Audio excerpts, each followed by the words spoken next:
Oh, good day. Thanks for stopping around. Please come in.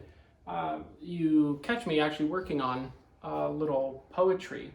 My son and I are reading through The Wind in the Willows. This would be his first time reading through it, and I'm reminded of, and hopefully feel a bit like Ratty, who in his spare time with his friend Mole enjoys sitting and writing pithy poetry and really instilling and appreciating the nature and life around him that's moving on in poetry rather than simply praising it in prose.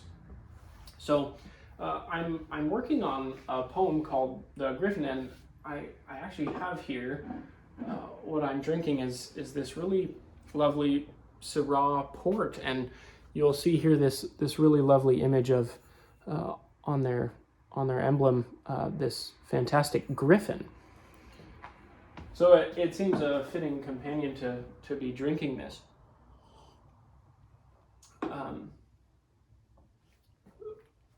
Part of the reason why I started writing this poem is the last year I spent reading medieval literature and reading about medieval literature. So reading things, Beowulf, Piers Plowman, Dante's Comedy, and those sorts of things.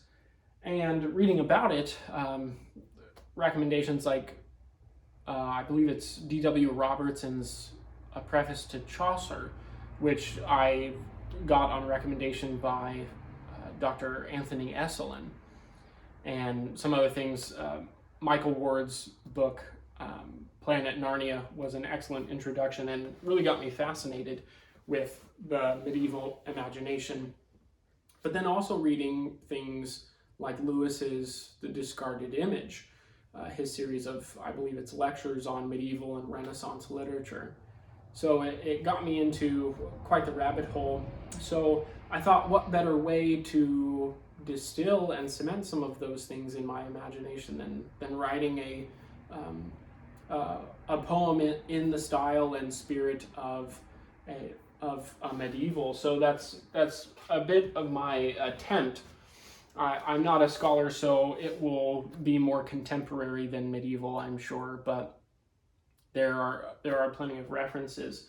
One of which is one of my favorite poems is Piers the Plowman, depending on the translation you get. And I so enjoy all English things, distinctly English things. Piers the Plowman is one of those. It's this really wonderful poem. This translation is written in alliterative verse. I like the original, which is a very English Germanic. Beowulf is alliterative verse. Malcolm Guite has said before that with Romantic languages, it's very easy to rhyme on the end of words. In fact, it's quite hard not to do so. In Anglo-Germanic languages, I think it's harder, and one of the solutions is to write in alliterative poetry, which instead of creating similar sounds on the end of words, you create similar sounds at the beginning of them. So we'll hear some of this, and you'll actually recognize some of the allusions to my own poetry from this. So it starts in the prologue. In a summer season when the sun was mild, I clad myself in clothes as I'd become a sheep, in the habit of a hermit unholy of works, walked wide in this world watching for wonders. And on a May morning on Malvern hills there befell me as by magic a marvelous thing. And the dreamer of the poem then witnesses several things. One of the things in medieval literature that really stuck out to me is the way it treats ideas, philosophical concepts, the theological and cardinal virtues, and the 7 deadly sins, and that sort of thing. It's very natural and easy for a medieval person to cast those into persons, to make them persons, personify them. And you see that in Boethius, in Dante, even with Beatrice. who is in fact a historical person he knew, but he recasts her, he makes her character more full, not just in the woman that he loved in his youth, but as something more, as something paradisal, something heavenly. And Boethius does that too in his consolation with Lady Reason. He takes the concept of reason and how we can think about things and discover truth by our intellectual faculty, and he casts it as this lady. And I actually have here this really fantastic Folio Society edition of his Consolation, and I'll see if the light can catch it, but you have this really nice gilding, and it has throughout some really very lovely illustrations as well. So really wonderful copy there. So anyway, all of that again made me want to cement those ideas and concepts in my imagination. And so in this poem, I have plenty of allusions to those medieval methods, if I can be pardoned the expression, and also references to other things. So the structure of my poem is in iambic tetrameter, which I actually pulled from Bilbo's poem. As you remember, in the Hall of Fire in Rivendell, he recites this poem about his ancient mariner, Arundel. And the poem written there is in iambic tetrameter. And this is also, of course, written in alliterative verse. So I'll give you a taste of it, and if you like it, perhaps we can read some more as time goes on. I have quite a bit here so far, and still so much to go. But I'll just read the beginning here, if you don't mind. I'll take a drink here first.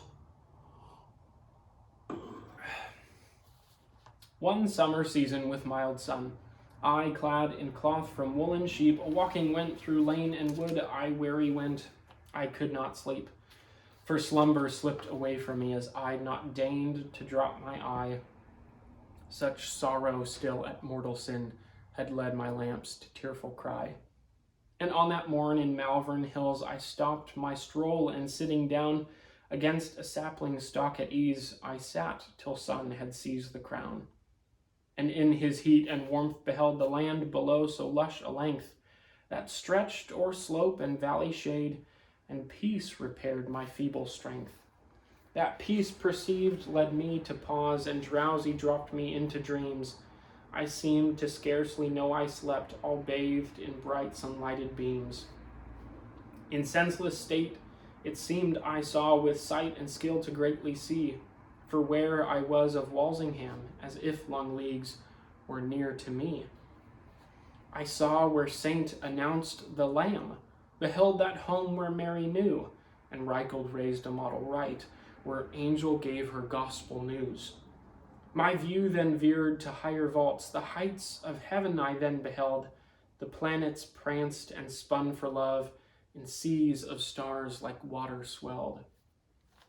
Then back I bent with earthward gaze, and now the scene that near I drew was home in whole but still removed, as stories stage their next did shew. A kingly court my eye now caught, it shone like gold and silver fire. Its title true is unity. Attend this tale, you passer-by. To court there came 3 knights at call, each knight of noble courtesy. They teach those truths that teach to life. They teach those truths that lead to life. Their names, hope, faith, and charity. They swiftly strode to king's tall seat. The ruler's reason to request, to beckon bold and gracious band, to wend their way into the west. He wished they would a sinner find, and teach him terror of his sin, instructing him in justice fair by temperance, turn from passions grim, and free from foes by fortitude, by prudence poised to walk in light. This man by mode and method firm need veer from vice, by virtue fight. The thrice fair 3 whose deeds demand the maids of court to magnify and give the grand and gloried band their due of dote and ardent cries. I need not now by lengthy words instill the stories of their fame. Save one shall I to you describe, by boon begun I blessed became. Anyway, that's the very beginning of what I have, and I have more now, but still working through it. It's becoming longer and longer as I trudge through it, and I'm quite enjoying that. And as Malcolm Guite would say, thanks for stopping around, and cheers.